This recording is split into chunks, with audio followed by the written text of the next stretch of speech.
எல்லாருக்கும் என்னுடைய வணக்கம். நிச்சயமா நான் வந்ததுக்கு 2-3 காரணங்கள் இருக்கு. அதுல முதல் காரணம் நிச்சயமா தம்பிராமையா அண்ணன் தான்.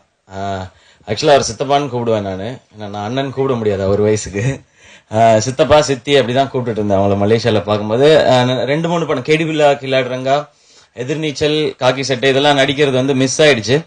பட் அது வேலைக்காரன்ல நடந்துருச்சு. ஆக்சுவலா அவரோட நடிக்கிற வாய்ப்பு ஒரு விடாமுயற்சி அப்படின்றதுக்கு ஒரு பெர்ஃபெக்ட் எக்ஸாம்பிள் வந்து தம்பிராமையா அண்ணன் தான் டெஃபினட்டா. ஏன்னா ஒரு மனிதன் வந்து 30 வயசு வரைக்கும் அது வரைக்கும் நாம வந்து வாழ்க்கையில் எப்படியாவது போராடி ஜெயிக்கணும், இல்ல 40 வரைக்கும் போராடி ஜெயிக்கணும்னு நினைக்கிறது வந்து இயற்கை தான். அந்த வயசுக்கு மேலேயும் தன்னால சாதிக்க முடியும், நம்பி தன்னை மட்டுமே நம்பி உழைக்கிறதுன்றது பெரிய விஷயம். இந்த வயசுல தேசிய விருது வரைக்கும் பெரிய சாதனை படைச்சிருக்குன்றது ரொம்ப பெரிய விஷயம். பட் வயசை என்னைக்குமே காமிச்சிட்டது கிடையாது, அந்த அளவுக்கு எனர்ஜி. நாங்க வேலைக்காரன் படத்துல வந்து அவ்வளவு ஆர்டிஸ்ட் நடிக்கிறோம். ஆக்சுவலா தம்பிராமையா அண்ணன், நான் ஃபஹத் ஃபாசில், தம்பிராமையா அண்ணன், முனிஷ்காந்த், காளி வெங்கட், வைஜி மகேந்திரன் சார், அப்புறம் அருள்தாஸ்ன, வினோதினி, இப்படி இவ்வளவு பேர் நடிக்கிறோம். எங்களுக்கு மலேசியால வந்து நாங்க ஒரு ஃபேக்டரியில ஷூட் பண்ணதுனால எங்களுக்கு நாங்க கேரவேன் எதுவும் எடுத்துக்கல, எல்லாரும் ஒரு ரூம்ல தான் நாங்க எல்லாருமே இருப்போம்.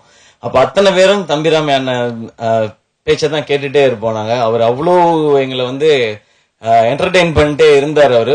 நான் ஷூட்டிங் முடிஞ்சதுக்கு அப்புறம் யோசிப்பேன், அதுக்கப்புறம் தான் அந்த டயர்டா இருக்க ஃபீல் யோசிக்கும். அப்பதான் நான் யோசிப்பேன் எப்படி ஒரு மனுஷனுக்குள்ள இவ்வளவு எனர்ஜி இருக்கு அப்படின்னு சொல்லி யோசிச்சப்பறம் தான் தெரிஞ்சது. அவர் சொன்ன மாதிரி அவர் வாழ்க்கையும் அவர் கிடைச்சிருக்க இந்த சந்தர்ப்பத்தையும் மத்தவங்களையும் அவர் அவ்வளவு நேசிக்கிறார். அவர் அவ்வளவு நேசிக்கிறதுனாலதான் நாம எல்லாருமே அவரை அவ்வளவு நேசிக்கிறோம்னு நினைக்கிறேன். அவருடைய அன்புக்காக தான் நான் இங்க வந்தது, அதுதான் முதல் காரணம். ரொம்ப ரொம்ப நன்றிண்ணே உங்களுடைய அன்புக்கும். தேங்க்ஸ்ண்ணே. அண்ட் அதுக்கப்புறம் பிரதர் உமாபதி தம்பி அப்படின்னு சொல்லலாம் தைரியமா. நான் ஒரு அண்ணன் உரிமையா கூப்பிட்டுட்டாரு. ஸ்கிரீன்ல பார்த்ததுதான் அவ்வளவு சூப்பரான டான்ஸ். தம்பிராமன் சொல்லிட்டே இருந்தார், தம்பி நல்ல சுய ஒழுக்கம் கொண்ட ஒரு பையன், என் பையன் அப்படின்னு சொல்லி அவ்வளவு பெருமையா சொல்லிட்டு இருந்தாரு. அது ஃபர்ஸ்ட் முக்கியம்னு நினைக்கிறேன் இங்க இந்த இண்டஸ்ட்ரியில இருக்கும் பொழுது நம்ம வெற்றிக்கு. தாண்டி டான்ஸ் வந்து எக்ஸ்ட்ராடினரியா இருக்கு. நான் மனங்குத்தி பறவையில வந்து இமான் அண்ணன் போட்ட டியூனுக்கு வந்து ஆட முடியலையே நிறைய வருத்தப்பட்டிருக்கேன் நான். அந்த படம் வந்தப்ப ட்விட்டர்ல ஒருத்தர் வந்து ஒரு ட்வீட் போட்டிருந்தாரு, ஏன்பா தம்பி எக்ஸசைஸ் பண்ற, நல்ல பாட்டு தானே போடுறாங்க அப்படின்னு சொல்லி. எனக்கு ஒரு மாதிரி ஆயிடுச்சு, ஐயோ இமான் அண்ணா அனிருத்லாம் பயங்கரமான பாட்டா தராங்களே, நம்ம ஒரு முயற்சி பண்ணிடணுமே அப்படின்னு சொல்லிதான் சரி ஒவ்வொரு படமா ட்ரை பண்ண ஆரம்பிச்சேன். அப்படியே ஒவ்வொரு படமா கொஞ்சம் கொஞ்சமா பெட்டர் ஆயிட்டே வருது. பட் இவர் அப்படி இல்லை, ஒரு ஃபர்ஸ்ட் படத்திலேயே வந்து அவர் ஹைட்டுக்கு வந்து சில மூவ்ஸ் எல்லாம் பண்ணும்போது ஹிருத்திக் ரோஷனோட மூவ்ஸ் மாதிரி இருக்குது. நான் சும்மா மேடைக்காக சொல்ல, உண்மையாவே சொல்றேன் பிரதர். வாழ்த்துக்கள் அதுக்கு. நீங்க இன்னும் நிறைய படங்கள் பண்ணும்போது டான்ஸ்ல இவரு அப்படின்றது வந்துரும். அண்ட் நீங்க சொன்ன ஆடியன்ஸ் கனெக்ட் அதெல்லாம் தெரியல. அது வந்து நீங்க என்ன சொன்னீங்க இல்லையா, ஏதோ ஒண்ணு பண்ணி ஏமாத்துறேன், ஸ்டெப்பு கரெக்டா வரலன்னா வேற ஏதாவது பண்ணி மேனேஜ் பண்ணிக்க வேண்டியதான். உங்களுக்கு ஸ்டெப்பு கரெக்டா வருது, அது நீங்க பண்ணிடுறீங்க. உங்களுக்கு வந்து இது ரொம்ப முக்கியமான ஒரு ஸ்டேஜ். இந்த மேடை கிடைக்கிறதுக்கு நிறைய பேருக்கு ஆசையா இருக்கும். அது நிறைய பேருக்கு இந்த வாய்ப்புகள் கிடைக்கிறது இல்ல, அது உங்களுக்கு கிடைச்சிருக்கு. நீங்க அதை ஆரம்பிச்சிட்டீங்க, நீங்க கடுமையா உழைக்கிறீங்க. உங்களுடைய பாடி பார்த்தாலே தெரியுது. ஜிம்முக்குலாம் போய் நிறைய ஒர்க் அவுட் பண்றீங்க. நான் எப்பயாவது போறதுதான் ஜிம்முக்கு, 10 நாள் டிராபிக்னு போய் சொல்லிடுவேன், அது வேற விஷயம். நீங்க இவ்வளவு உழைக்கிறீங்கன்னு போது அதுக்கான பலன் நிச்சயமா இருக்கும். சோ அதாகப்பட்டது மகாஜனங்களே உங்களுக்கு ஒரு சூப்பரான ஓப்பனிங் கொடுக்கட்டும். இன்னும் நிறைய வெற்றிகள் நீங்க பார்க்கணும். உங்க உழைப்புக்காகவும் தம்பிராமையான மனசுக்காகவும் அண்ட் தம்பிராமையான சந்தோஷமா வச்சுக்க வேண்டிய பொறுப்பும் உங்களுக்கு இருக்கு. நீங்க வாழ்க்கையில ஜெயிக்கிறத தாண்டி அவரை சந்தோஷமா வச்சுக்கிறது வந்து உங்களுக்கு இருக்கிற மிகப்பெரிய பொறுப்புன்னு நினைக்கிறேன். இது வந்து உரிமையா சொல்லிக்கிறேன். ஏன்னா எனக்கு வந்து இப்ப ஆசையா இருக்கு, எங்க அப்பா வந்து பாத்துக்கணும், சந்தோஷமா வச்சுக்கணும்னு. எனக்கு அந்த வாய்ப்பு இல்ல, உங்களுக்கு அந்த வாய்ப்பு இருக்கு, அதை நீங்க பண்ணிடுங்க அப்படிங்கறதான் என்னுடைய ஒரு ரெக்வெஸ்ட், ஒரு அண்ணனா ஒரு ரெக்வெஸ்ட்ன்றதான். அண்ட் எங்க அப்பா வந்து 2003 வந்து இறந்தாங்க. அப்ப எனக்கு 17 வயசு. ஒரு 14 வருஷத்துக்கு அப்புறம் ஒரு சினிமா மேடையில எங்க அப்பாவை பத்தி பெருமையா பேசுறது வந்து நான் கேட்கும் போது எனக்கு ரொம்ப சந்தோஷமா வந்து, ரொம்ப ரொம்ப நன்றி தம்பிராமையான. அவரு சந்தோஷப்படுவார் மேல இருந்து பார்க்கும் பொழுது. அப்பா இறந்து ஒரு 13-14 வருஷத்துக்கு அப்புறம் இது வரைக்கும் 2 பேர் வந்து அவரை பத்தி என்கிட்ட ஒரு அரை மணி நேரம் பேசியிருக்கிறாங்க. பொதுவா இறந்த பிறகு அதிகமா பேசப்படுறதுல, ஒரு நல்ல மனுஷனா வாழ்ந்தானா தான் இறந்த பிறகு அவனை பத்தி பேசப்படுன்னு சொல்லுவாங்க. முதல் முறையா அப்படி பேசினது நக்கீரன் கோபால் அண்ணன். அவர் ஒரு நாள் அவருடைய இன்விடேஷன் கொடுக்கறதுக்காக வீட்டுக்கு வந்திருந்தாங்க.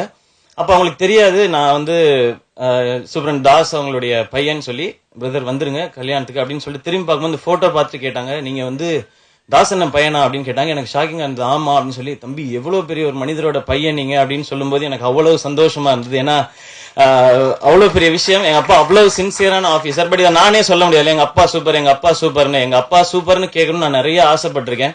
ஏன்னா என்னால அப்பான்னு கூப்பிடதான் முடியல, இல்ல அவங்களுக்கு. சோ கேட்கணும்னு ஆசைப்பட்டிருக்கேன். அது வந்து நக்கீரன் கோபாலனுக்கு நன்றி. இந்த மாதிரி தம்பிராமன் உங்களுக்கும் ஷூட்டிங் ஸ்பாட்ல அவ்வளவு சொல்லியிருக்காங்க எங்க அப்பாவை பத்தி. அதுவும் ஒரு இன்ஸ்பிரேஷன். நம்மளும் அவர் மாதிரி இருக்கணும். நம்ம போனதுக்கு அப்புறம் யாராவது 2 பேராவது நம்மளை பத்தி பேசணும்ன்றது ஒரு பெரிய இன்ஸ்பிரேஷன். தேங்க்யூ தம்பிராமன். அதுக்கும் இந்த மேடையை நான் அதுக்கு பயன்படுத்திக்கிறேன். ரொம்ப ரொம்ப நன்றி. அது வீடே சந்தோஷப்படும் இன்னைக்கு நீங்க சொன்னது கேட்டு. அண்ட் அடுத்து இன்பானா, நாங்க விஜய் டிவில நிறைய ஒர்க் பண்ணிருக்கோம் நாங்க. சோ இப்ப விஜய் டிவிஸ்ல இருந்து நிறைய டைரக்டர்ஸ் வர ஆரம்பிச்சிருக்காங்க. சேனல்ஸ்ல இருந்து இனிமே நிறைய இயக்குநர்கள் வந்து சேனல்ல இருந்து வர ஆரம்பிப்பாங்க. அதுக்கான காலகட்டம் ஆரம்பிச்சிருச்சுன்னு நினைக்கிறேன். சோ இப்ப ரம்யா சொன்ன மாதிரி ரங்கூனோட டைரக்டர், அடுத்து இப்போ இன்பான. சோ இந்த படம் உங்களுக்கு சக்சஸ்ஃபுல்லா இருக்கணும்னு நாங்க எல்லாருமே 24 ஹவர்ஸ்லாம் வேலை செஞ்சிருக்கோம். எல்லாருமே 24x7 வேலை செஞ்சிருக்கோம். வீட்டுக்கெல்லாம் போகாம எல்லாருமே. சோ அவ்வளவு உழைப்பு பின்னாடி இருக்கு. அதுக்கான பலன் வந்து இப்ப ஸ்கிரீன்ல கிடைக்கும் தான். ஒவ்வொருத்தரா நம்பி உள்ள வரும். ஸ்கிரீன்ல இருக்க மக்களையும் நம்பி உங்களையும் நம்பிதான். சோ அந்த வெற்றி உங்களுக்கும் கிடைக்கட்டும் என்பானா. அண்ட் ப்ரொடியூசர் சார் உங்களுக்கும் என்னுடைய வாழ்த்துக்கள். அண்ட் என்டையர் டீமுக்கும் என்னோட விஷஸ். சாங் சூப்பரா இருந்தது. இமான் சொல்லவே வேணாம். டெஃபினட்டா என்னுடைய குரோத்துக்கு ஒரு மிகப்பெரிய காரணம் வந்து இமானுடைய பாடல்கள். இமான் அண்ணனும் இமானுடைய பாடல்களும். வெறுமனே பாட்டு போட்டு கொடுத்தோம் அப்படின்றது இல்லாம கரெக்டா ஒரு நல்லதா கொடுக்கணும், அது பண்ணணும் அப்படின்றது. அண்ட் அவரும் யுகபாரதி சாரும் ஒரு அமேசிங்கான காம்பினேஷன். அவங்க ஒரு எக்ஸ்ட்ராடினரி காம்பினேஷன். அவ்வளவு சிம்பிளான ஸ்வீட்டான பாடல்கள் கொடுப்பாங்க. அது எல்லாரும் எப்ப வேணா யார் வேணா பாடலாம், குழந்தைங்க உட்பட.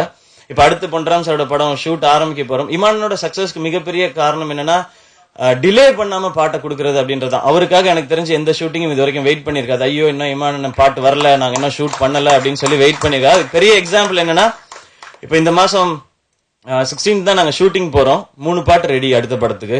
இன்னும் 2 பாட்டு தான் பேலன்ஸ் இருக்கு. அது ஆல்ரெடி கொடுத்துட்டாரு அவரு. அவ்வளவு சின்சியராகவும் அழகாவும் ஏதோ ஒண்ணு போட்டு கொடுத்தோம் இல்லாம நல்ல பாடலா கொடுக்கணும்ன்ற அந்த சிரத்தை தான் நினைக்கிறேன். அவர் சொன்ன மாதிரி என்ன மாதிரி நிறைய பேருக்கு வந்து அது பெரிய விசிட்டிங் கார்டாகவும் அட்ரஸ் ஆகவும் ஒரு பெரிய ஒரு ஹெட்டிங்காகவும் மாறி இருக்கு. ஸோ இமானனுக்கு வாழ்த்துக்கள் அண்ட் நன்றிகள்னா இது எந்த மேடையானாலும் நான் சொல்லிதான் ஆகணும் அது. அண்ட் மேடையில வாழ்த்தி பேசின எல்லாருக்குமே பெரிய நன்றி. அண்ட் முக்கியமான ஒரு பாயிண்ட் சொல்லி எனக்கு அதிர்ச்சியை கொடுத்து ஆரம்பிச்சு வச்சது பிடி செல்வகுமார் சார். என்ன சொன்னீங்கன்றதை நான் சொல்ல மாட்டேன். நான் என் வயல டெஃபினட்டா சொல்லவே மாட்டேன். அது உங்களுக்கே தெரியும். அதெல்லாம் வேணாம் சார். அண்ட் பேரரசு சார் சொன்னாரு, நான் வந்து சினிமால இருக்க ஆட்களை புரிஞ்சுக்கிட்டேன். அதெல்லாம் கிடையாது, வாழ்க்கையை புரிஞ்சுக்கிட்டேன். நாம யாருன்னு தெரியும், நம்ம எங்க இருந்து வந்திருக்கோன்றது தெரியும். அதெல்லாம் புரிஞ்சிச்சுன்னா இந்த மாதிரி விஷயங்கள்லாம் காதுக்கு எடுத்துக்க மாட்டோம் நம்ம. சோ நம்ம என்ன செய்யறோமோ, நம்ம வேலை செய்யறோமோ அது எல்லாருக்கும் ரீச் ஆனா பெருசா தெரிஞ்சதுன்னா போதுமானது. இந்த மாதிரி விஷயங்கள்லாம் வேணாம் சார் பிளீஸ். ஆல்ரெடி எதுலயோ ஒரு ஹெட்லைன்ஸே வந்துச்சு சார், நீங்க ஒரு டைட்டில் கொடுத்துருக்கீங்கன்னு. இப்பதான் போன் எடுத்து பாக்குறேன், எதுலயோ அமைச்சிருக்காங்க. அதெல்லாம் வேணாம் சார். நான் ஒரு ரூட் எடுத்து அப்படியே நான் பாட்டுக்கு போயிட்டே இருக்கேன். நானு எனக்கு அவ்வளவு போதும். என் படம் எல்லாருக்கும் பிடிச்சதுன்னா ரொம்ப சந்தோஷம். அதுல ஏதாவது விமர்சனங்கள் சொன்னாங்கன்னா திருத்திக்கிட்டு ஏதாவது ஒன்று பண்ண பார்ப்போம். டெஃபினட்டா ஒரு டஃப்பான இண்டஸ்ட்ரி தான் சினிமா இண்டஸ்ட்ரி. வெளியில எல்லாருமே சொல்லுவாங்க இல்லையா, சினிமா வந்து பயங்கரமான ஒரு இண்டஸ்ட்ரி, ஜாக்கிரதையா இருப்பான்னு. ஆரம்பத்துல முதல் 2 வருஷத்துல தெரியல, என்ன எல்லாரும் ஜாலியா தானே இருக்காங்க, இப்ப என்ன அப்படின்றது லாஸ்ட் 2 இயர்ஸா தெரிஞ்சிருச்சு இது எவ்வளவு டஃப் அப்படின்னு சொல்லி. பட் அது தப்பு சொல்ல முடியாது. காம்படிட்டிவ் இண்டஸ்ட்ரினா அப்படிதான் இருக்கும். அதுல ஏறி வரணும் அப்படிங்கறது தான் எல்லாருக்குமே இருக்குது. இல்லைன்னா இவ்வளவு பெரிய இடம் வந்து நம்ம நோக்கி பயணிக்கும் பொழுது அதெல்லாம் யோசிச்சோன்னா நம்ம போக முடியாதுன்னு நினைக்கிறேன். அந்த பிரஷர் வந்து கூடிய சீக்கிரம் உங்களுக்கும் வரும் உமாபதி பிரதர். அது வரணும். அது வந்தாதான் சக்சஸ் ஸ்டார்ட் ஆயிருக்குன்னு அர்த்தம். அது நிச்சயமா உங்களுக்கு வரும். அதையும் நீங்க கடந்து வருவீங்க. ஏன் அப்படின்னா உங்களுக்கு அப்பா மட்டும் இல்லாம குருவாவே ஒருத்தர் வீட்டுல இருக்காரு. அவர் நிறைய விஷயங்கள் உங்களுக்கு சொல்லி தருவார். நிறைய வழிகளை பார்த்தவர், நிறைய வேதனைகளை பார்த்தவர். அவரால் நிறைய விஷயங்களை உங்களுக்கு சொல்லி தர முடியும். அதை நீங்க ஜஸ்ட் ஃபாலோ பண்ணீங்கன்னா போதும், உங்களுடைய லைஃப் அழகா இருக்கும். அண்ட் எஸ்வி சேகர் சார், அவருக்கு நான் ஸ்பெஷல் தேங்க்ஸ் சொல்லிடுறேன். என்னை முதல்ல இந்த மீடியாவில் அங்கீகாரம் செஞ்சது வந்து எஸ்வி சேகர் சார் தான். நான் கலக்கப்போவது யார் பண்ணும்போது ஜட்ஜா இருந்தாங்க. அவங்க தான் என்ன வந்து டைட்டில் அனௌன்ஸ் பண்ணி நீ வந்து வின்னர் அப்படின்னு சொல்லி ஸ்டார்ட் பண்ணி வச்சது அவங்க தான். இல்ல அவங்களுக்கு என்னுடைய நன்றி ஆக்சுவலா இந்த மேடையில சொல்லிக்கிறேன் நான். ரவிக்குமார் சார் பாசிட்டிவான ஒரு நான் அவங்க ஃபேமிலியில் இருக்கவங்கள நான் ஏற்கனவே ஃபங்க்ஷன்ல சொன்ன மாதிரி சிஸ்டர்ஸ் தான் சொல்லுவேன். அவங்க அவ்வளோ ஆசையா அண்ணான்னு சொல்லுவாங்க. எப்பவுமே விசாரிச்சுவாங்க, என்ன படம் பண்ணிருக்கீங்க, எப்படி பண்ணிட்டு இருக்கீங்க, அது கரெக்டா பண்ணுங்க, இது வந்து பெரிய எக்ஸ்பெக்டேஷன் இருக்கு அப்படின்னு சொல்லி. அதெல்லாம் ஒரு குட்டி குட்டி அலாம் தான், அது கரெக்டா இருக்கணும்னு சொல்லி. அண்ட் நிச்சயமா நான் சார்ட்ட கேட்பேன், முத்துலாம் எத்தனை நாள் சார் பண்ணீங்கன்னா 40 நாள்ல பண்ணேன், 45 நாள்ல தான் பண்ணேன். சார் அவ்வளோ பெரிய படத்தை எப்படி சார் 45 நாள்ல பண்ணீங்கன்னா, அவ்வளோ பண்ணா போதும், கரெக்டா பண்ணா அவ்வளோ பண்ணா போதும் அப்படின்னு சொல்லிட்டு இருப்பாங்க. அந்த அனுபவம்லாம் கேட்கறதுக்கே சந்தோஷமா இருந்தது. எனக்கு இப்ப ஆசையா இருக்கு 45 நாள்ல எல்லாம் ஒரு படம் முடிக்கணும்னு. மினிமம் 100 நாள் ஆயிடுது அது. ஏன்னா இப்ப படங்கள் வந்து 25 நாள் ஓடினா சில்வர் ஜூப்ளின்றதுனால நாங்க ஷூட்டிங் 100 நாள் ஆக்கிட்டோம்.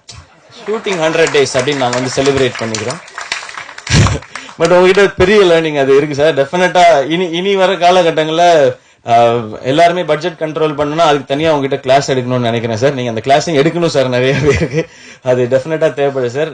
இன்னைக்கு இருக்க காலகட்டம்ல பட்ஜெட் எல்லாருக்குமே அது கண்ட்ரோல்ல எடுக்கணும் அப்படின்றது தான் எல்லாருமே ஆசைப்படுறது தான். பட் பெருசா பண்ணணும்ன்ற ஐடியா வரும்பொழுது அதை பண்ண வேண்டியிருக்கு. And K. ரவிக்குமார் சாரா இருக்கட்டும், பிரபுசாலமன் சாரா இருக்கட்டும், எனக்கு ஒவ்வொரு முறையும் அவங்களெல்லாம் பார்க்கும்பொழுது வந்து நான் மைனா ஆடியோ லான்ச் வந்து கடைசியில ஒரு ரோல நின்று நான் பார்த்துட்டு இருந்தேன். எனக்கு வந்து சேனல்ல இருந்து பாஸ் கொடுத்தாங்க, ஒரு 2 இதுக்கு நீ போயிட்டு வா அப்படின்னு சொல்லி நான் பார்த்துட்டு இருந்தேன். இன்னைக்கு அவங்களோட மேடையில இருக்கேன்ற சந்தோஷம் எனக்கு இப்படி நிறைய சந்தோஷங்கள் இருக்கு. யாரெல்லாம் நான் ஸ்கிரீன்ல பார்த்து சந்தோஷப்பட்டனோ அவங்களெல்லாம் ஸ்கிரீன் ஸ்பேஸ் ஷேர் பண்றதோ இல்ல மேடையை ஷேர் பண்றதுக்கான வாய்ப்புகள் எனக்கு கிடைச்சிக்கிட்டே இருக்கு. அந்த ஒவ்வொரு நாளையும் சந்தோஷமான நாளா தான் கடந்துகிட்டே இருக்கேன்.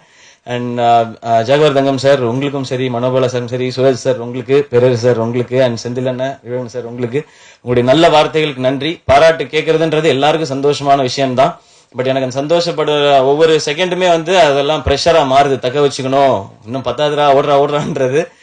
பட் அந்த ப்ரெஷரை உணர்த்துறதுக்கு ரொம்ப ரொம்ப நன்றி. And thank you once again entire டீமுக்கும் திரும்ப விஷஸ். அதாகப்பட்டது மகாஜனங்களே, இந்த படம் ஒரு பெரிய வெற்றி அடைகிறது. எப்படி சொன்னாலும் டைட்டில் மாதிரியும் இருக்கு, பேசுற மாதிரியும் இருக்கு. தேங்க்யூ.